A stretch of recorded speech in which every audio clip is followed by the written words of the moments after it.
வணக்கம். எட்டி டாக்ஸில் என்ன செய்தி பார்க்க போகிறோன்னு கேட்டிங்கன்னா, அண்ணாமலைக்கு தேசிய அளவில் பதவி.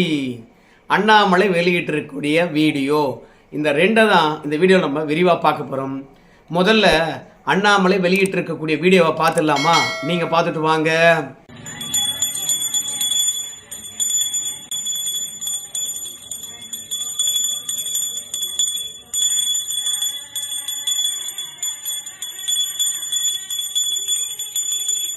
நேற்று கிருத்திகை நட்சத்திரம், அது மட்டும் இல்லை ஷஷ்டி திதி, இது ரெண்டுமே சேர்ந்து வந்ததுனால திருப்பரங்குன்றம் மலையின் மீது தீபம் ஏற்றணும் இல்லையா?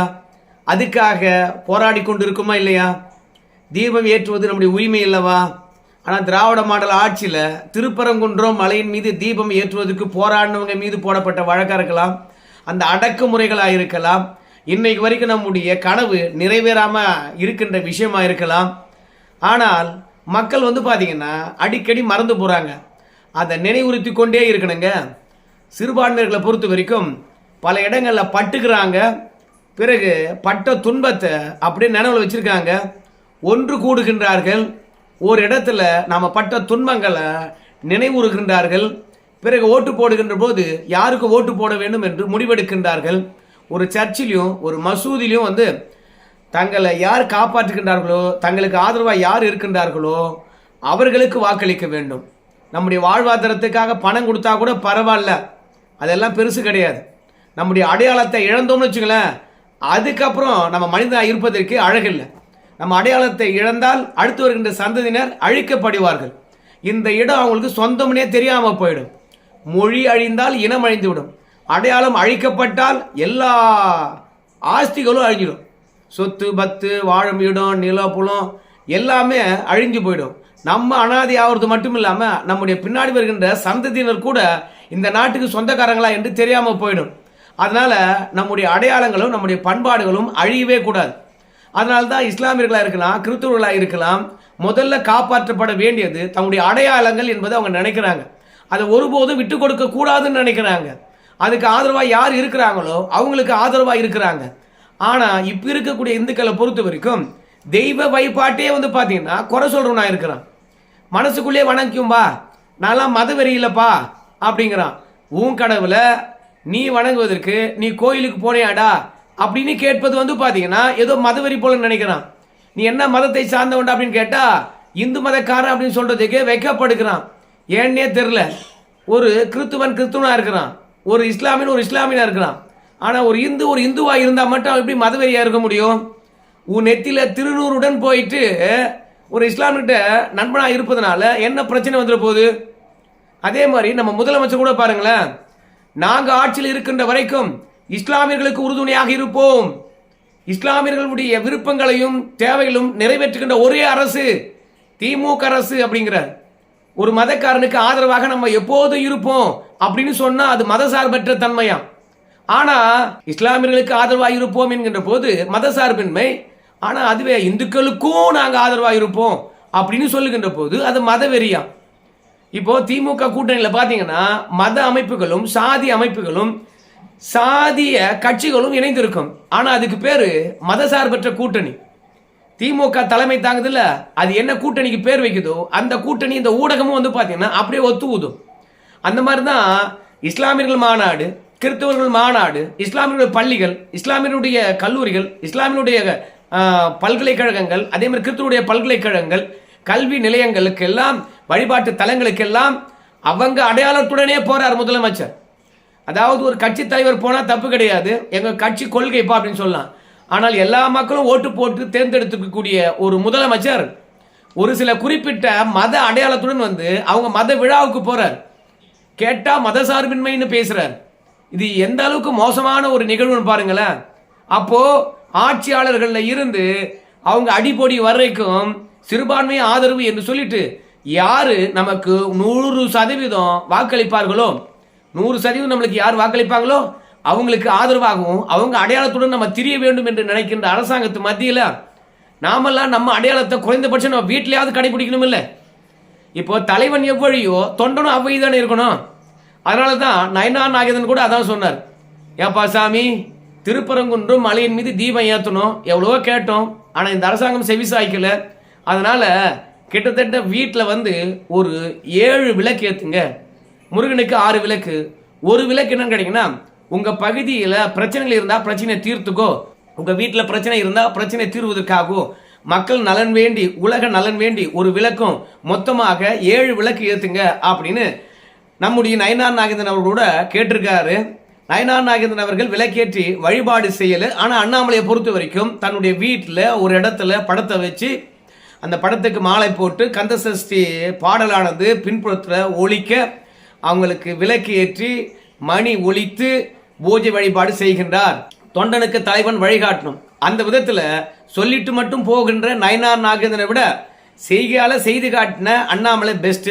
அண்ணாமலை பின்பற்றவங்க நிறைய பேர் இருக்கிறாங்க, கண்டிப்பா செய்வாங்க. குறைந்தபட்சம் நம்முடைய அடையாளத்தை மீட்டெடுப்பதற்காவது இதெல்லாம் செய்யணும் இல்லையா? அதற்காக அண்ணாமலை செய்திருப்பது என்னை பொறுத்த வரைக்கும் பாராட்டக்கூடிய விஷயம் என்று தான் நான் நினைக்கிறேங்க. ஏன்னா இப்போதெல்லாம் ஊடகத்தை பொறுத்த வரைக்கும் இந்த மாதிரி வழிபாடு செய்தா, ஏப்பா இவன் மதவெறியம் போல இருக்குதுப்பா, எப்படிப்பா அனைத்து மதத்தினரும் வந்து பார்த்தீங்கன்னா ஓட்டு போடுவாங்க அப்படின்னு ஒரு கற்பிதம் இருக்கின்ற பொழுது, எல்லோருக்குமான தலைவராக உருவெடுக்கின்ற இந்த தருணத்தில் நம்ம அடையாளத்தையும் காப்பாற்றணும் என்பதற்காக களமிறங்கின அண்ணாமலையை நாம் வந்து பார்த்தீங்கன்னா வாழ்த்துகின்றோம். அது மட்டும் இல்லை, நயினார் நாகேந்திரன் அவர்களை பொறுத்த வரைக்கும் திருப்பரங்குன்றம் மலையை சுற்றி கிரிவலம் போலாம்பா பௌர்ணமி அன்னைக்கு, மறக்காம மார்ச் 2ஆம் தேதி வந்துருங்க அப்படின்னு அழைப்பு விடுத்து இருக்கின்றார். ஸோ நமக்கென ஒரு ஆட்சியாளர் தேர்ந்தெடுக்கப்பட வேண்டும். இப்போ மற்ற மதக்காரங்கள்லாம் வந்து பார்த்தீங்கன்னா அவங்களுக்கான ஆட்சியாளர்களை தேர்ந்தெடுக்கிறாங்க. நாம் கோயிலில் போய் அந்த மாதிரி பிரச்சாரம் பண்ண முடியாது, இது வரைக்கும் பண்ணதும் கிடையாது. அதே மாதிரி வழிபாட்டு தலங்களில் எங்கேயுமே வந்து இவனுக்கு ஓட்டு போடுங்க அவனுக்கு ஓட்டு போடுங்க அப்படின்னு சொல்லிட்டு நம்ம சொல்வதும் கிடையாது. மத தலைவர்களும் ஒன்று கூடி ஏப்பா இவங்களுக்கு தான் ஓட்டு போடணும் அப்படின்னு சொல்வதும் கிடையாது. ஈசா யோகா மையத்தில் லட்சக்கணக்கான பேர் ஒன்று கூடுகின்றார்கள். அந்த இடத்துல கூட ஏன்பா இவங்களுக்கு ஓட்டு போடணும்பா முடிவெடுங்கப்பா அப்படின்னு சொல்றதும் கிடையாது. ஸோ நம்முடைய வழிபாட்டு தலங்கள் எப்போதுமே வந்து வழிபாட்டு தலங்களுக்குரிய இடமாகத்தான் இருக்கிறது, அரசியல் பேசுகின்ற இடமாக இல்லவே இல்லை. எப்போது அரசியல் என்பது மனிதன் வாழ்வில் நீக்கமர நிறைந்திருக்கின்ற ஒன்று. கடவுள் எப்படி நீக்கமர நிறைந்திருக்கின்றாரோ அது மாதிரி அரசியல் என்பது எங்கும் நீக்கமர நிறைந்திருக்கிறது. நம்முடைய உண்டியல் காசுகள் கொள்ளை போவது கிடையாது, நம்முடைய உண்டியல் காசுகள் பிறருக்கு செல்வது கிடையாது, பிற மதத்தவர்களுடைய நலத்துக்கு பயன்படுத்துவது கிடையாது.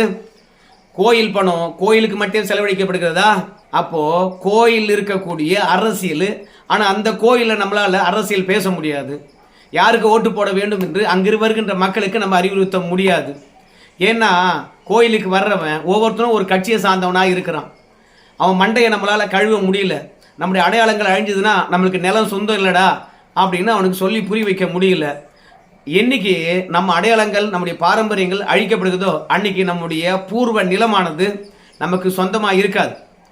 இதுக்கு உதாரணமாக யூதர்களை சொல்லலாம். அவங்களுடைய அடையாளங்களை எங்கேயுமே போய் அவங்க அழிச்சிக்கல, ஆனால் அந்த நிலத்தை விட்டு அவங்கள துரத்தி அடித்தாங்க, பல பேரை கொன்று குவித்தாங்க.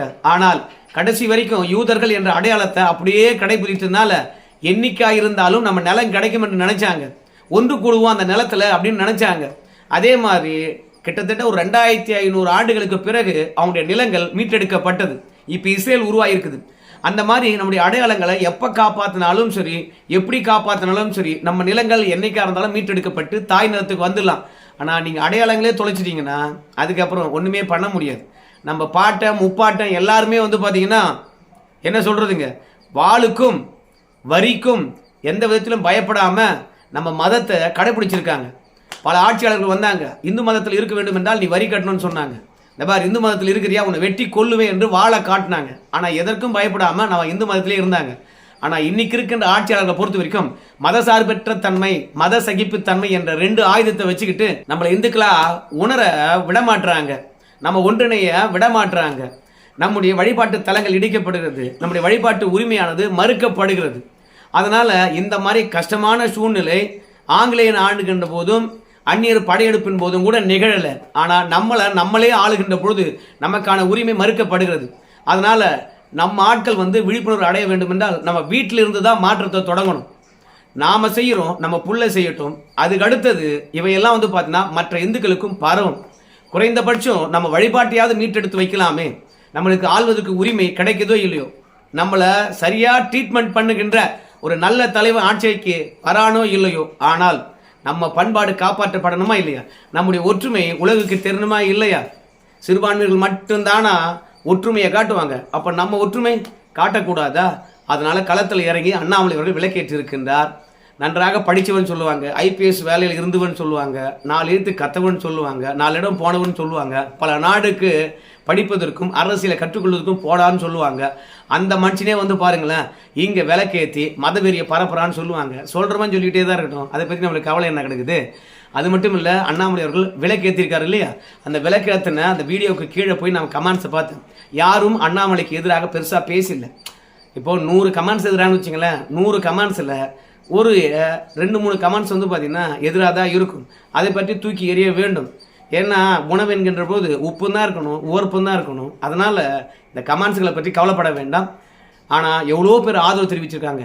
ஸோ அண்ணாமலை ஒரு ஆள் விளக்கேற்றுவதன் காரணமாக நம்முடைய ஒற்றுமையானது உலகுக்கு தெரியும். அதனால தான் இந்த செய்தியை நான் பிரதானமாக சொன்னேன்.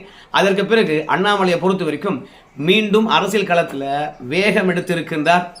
உங்கள் எல்லாருக்கும் தெரியும், அண்ணாமலையை பொறுத்த வரைக்கும் 2 நாளைக்கு முன்பு கூட வந்து சிந்தாதிரிப்பேட்டை திருமுனை கூட்டத்தில் கலந்து கொண்டார். தேசிய பொதுச்செயலாளராக அண்ணாமலை அவர்கள் நான் இன்னைக்கு உங்க முன்னாடி இருக்கேன், சந்தோஷமா என் வேலையை பார்த்துக்கிட்டு இருக்கேன், கட்சியினுடைய தொண்டனா இருக்கிறேன், செய்யற வேலையை கொடுக்குற வேலையை செய்யறேன். அதே நேரத்தில் என்னுடைய அரசியல், என்னுடைய ஆசை, என்னுடைய எதிர்பார்ப்பு தமிழ்நாட்டுக்கு வேற மாதிரி இருக்கு. ஒரு காலம் வரும் பொழுது நிச்சயமாக நம்முடைய எதிர்பார்ப்புக்கு தகுந்த மாதிரி அரசியல் செய்வோம். எனக்கும் ஒரு பெரிய வேட்கை, தமிழ்நாட்டில் தேசியம் சார்ந்த அரசியல் வரணும், தமிழ்நாட்டு மக்கள் அதை ஏற்றுக்கொள்வார்கள் என்கின்ற பெரிய நம்பிக்கை. அதற்கான காலமும் சூழலும் விரைவில் வரும்.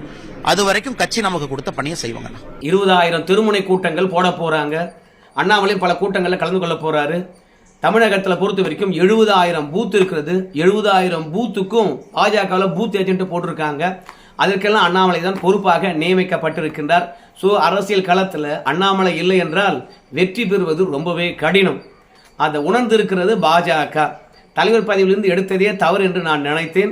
தேர்தல் முடிகின்ற வரைக்கும் அண்ணாமலை மீது கை வைத்திருக்க கூடாது. யாரோ ஒருவர் செய்த நிர்பந்தம் அண்ணாமலையை பொறுத்த வரைக்கும் பதவி விட்டு எடுத்திருக்கின்றார்கள்.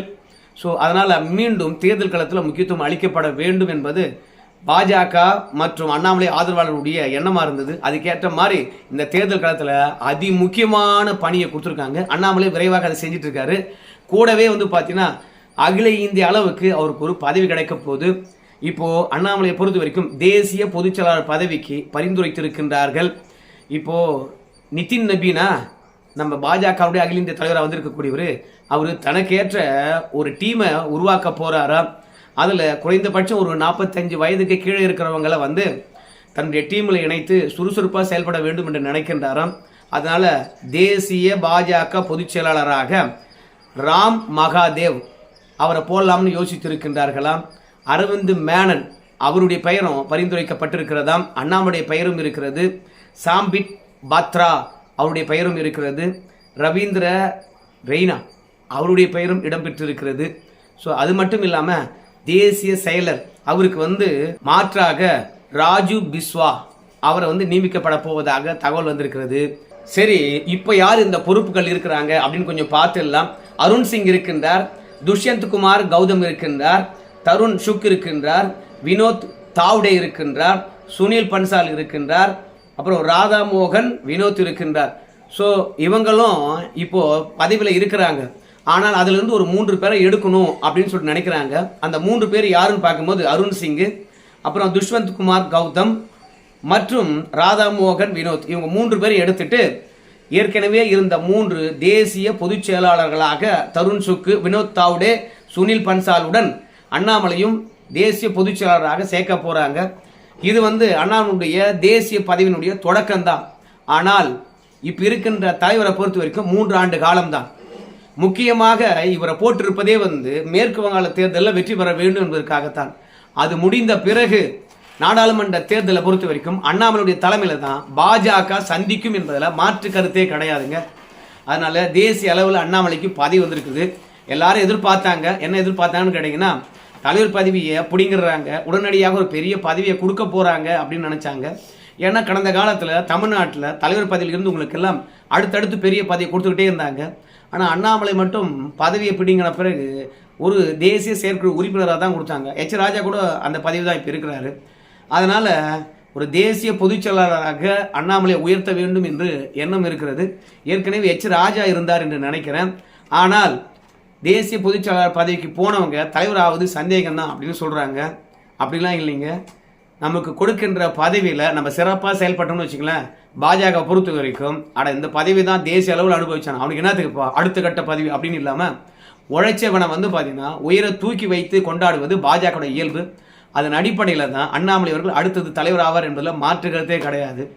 ஆனால் சில பேர்லாம் அண்ணாமலை பிரதமர் வேட்பாளராகவே முன்னிறுத்த போகிறாங்க. ஆனால் காலம் இருக்கிறது. இப்போ தான் அவருக்கு பார்த்தீங்கன்னா ஒரு 42 வயது. ஆனால் அவர் 80 வயதில் கூட பார்த்தீங்கன்னா சிறப்பாக செயல்பட்டா பாஜகவில் பிரதமர் ஆவதற்கான வாய்ப்பு இருக்குது. இன்னும் கிட்டத்தட்ட 35 ஆண்டு காலம் பாஜகவில் இருக்கத்தான் போகிறாரு. பல்வேறுபட்ட பதவிகளை அனுபவிக்கத்தான் போகிறாரு. இப்போ தேசிய பொதுச் செயலாளர் பதவி ஒன்றும் பெருசாக பேச வேண்டியதில்லை அப்படின்னு சொல்கிறாங்க. எப்போதுமே சரிங்க, உயர சென்று கொண்டே இருக்கணும். அதுக்கு பேர் தான் பருந்து. உயர உயர பறந்தாலும் ஊர்க்குறி பருந்தாகுமா என்ற பேச்சுக்கு இடம் கொடுத்து விடக்கூடாது. அதனால் அப்பா தலைவர் பதவி போனார், ஆஹா ஆஹா ஊஹன்னு நாங்கள் அண்ணாமலை, அதுக்கப்புறம் எங்கே இருக்காருன்னு தெரியல அப்படின்னு சொல்லக்கூடாது. ஸோ அரசியலில் பொறுத்த வரைக்கும் எந்த உயரத்துக்கு வேண்டுமானாலும் மேலே ஏறினா கீழே காலப்பூச்சி இழுப்பதற்கு கட்சியில் இருப்பாங்க, மாற்று கட்சியிலும் ஆள் இருப்பாங்க. அரசியல் என்பது சூழ்ச்சி தான். அதனால் அண்ணாமலையை பொறுத்த வரைக்கும் தேசிய பொதுச் செயலாளராக பதவி ஏற்பது எல்லோருக்கும் மகிழ்ச்சி தான். குறிப்பாக ஒரு தமிழன் பதவி ஏற்பது மகிழ்ச்சி தான். பார்க்கலாம் அண்ணாமலை செயல்பாடுகள் தேசிய பொதுச் செயலாளர் ஆன பிறகு எப்படி இருக்க போகுதுன்னு சொல்லிட்டு இப்பொழுதே அவருக்கு ஒரு வாழ்த்தை தெரிவிச்சு வைப்போம். என்ன சொல்றது? நன்றிங்க.